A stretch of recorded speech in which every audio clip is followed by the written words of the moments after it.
Well, the difference between average and extraordinary is the willingness to take your idea all the way to the brink. Welcome to a Brink Thinking series here. It's Malcolm Out Loud. And with us today is Dr. Melanie Hicks.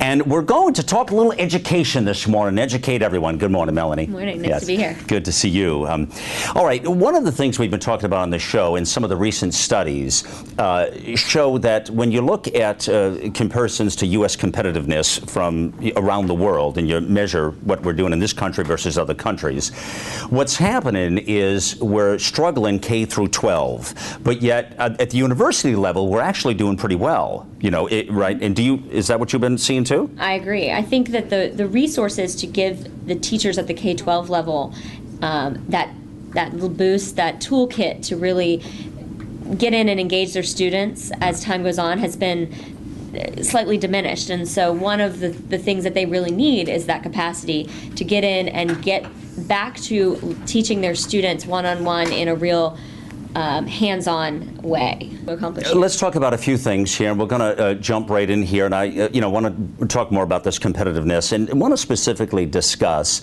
how we get away well, number one, how do we bring real-life experiences into the classroom? Because that's a big deal, obviously, versus just teaching, in an academic mode, but real-life experiences, which is something we talk about all the time. So there's that, and how do we get away from, again, teaching to that test, which are some of the things you're doing here in this program.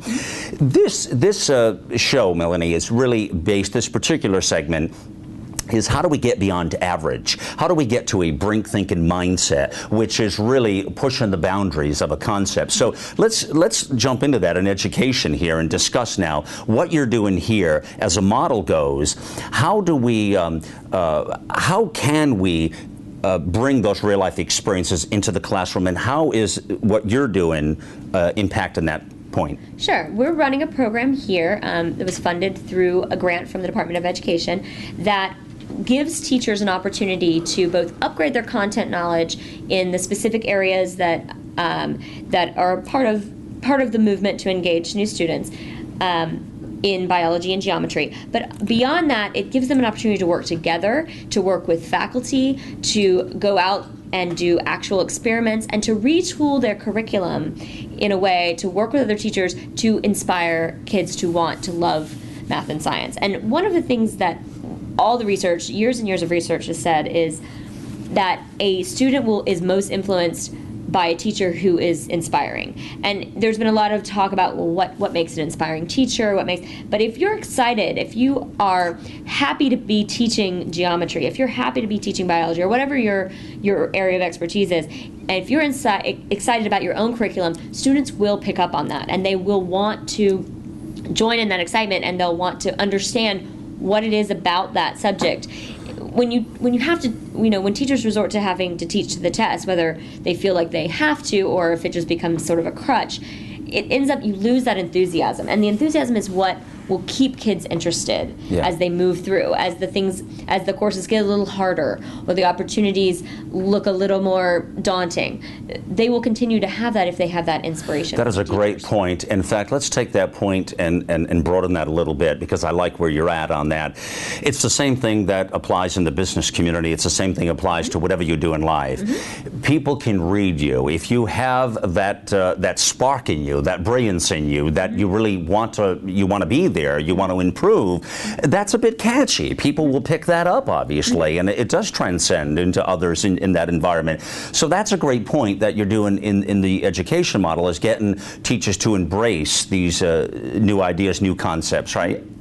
And trying to help them build their own tool set, get them comfortable enough with both the things that are mandated that they have to cover and their own content knowledge. Some of these teachers have been teachers for 25 years. The way that they learned how to teach is very different from the way that the classroom runs today. Then again, there are teachers who have been out of school for maybe a year or two, and maybe they're not quite, they haven't come into their own. They haven't fully developed their curriculum and their inspiration and their understanding of how best to engage students. So we want to merge all that expertise together and let them work with each other to bring that inspiration into the classroom and to really take home, when they leave here, we want them to have the toolkit, both mentally and physically, a toolkit that will help them be better teachers in the classroom. Okay, so improving our K through 12, this particular model that you're using is impacting junior high and high school students, right?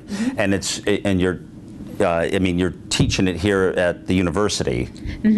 We ran 4 springtime sessions. They were weekend sessions, and we actually we did one here on campus, and then we took it around the state so we could try to engage teachers who didn't have necessarily the time to travel. Then in the summer, it's a more intensive training. It's a week long, and there's 2 of them, and they're both being taught here on campus. Excellent. Okay. All right. Give me some examples, if you can, about real-life experiences. Let's talk about, because it's something I've talked about a lot, is, again, really engaging students beyond just that classroom, because you can't just learn it in the classroom. You've got to get out in real life. So I think it's terrific, even at high school level, junior high school and high school level, not just a university level, to be able to talk about real-life experiences. How can teachers do that, and how can more people get involved and engaged in the process? I think that collaboration is really the key to integrating things together. And I'll give you an example from the workshop. One of the things that I think is more difficult, biology is a subject that you can give a number of examples. You walk outside, there's plants, there's water, there's animals. This is biology. Students get that a little easier. Geometry, on the other hand, is very difficult for students to grasp. Why does this matter?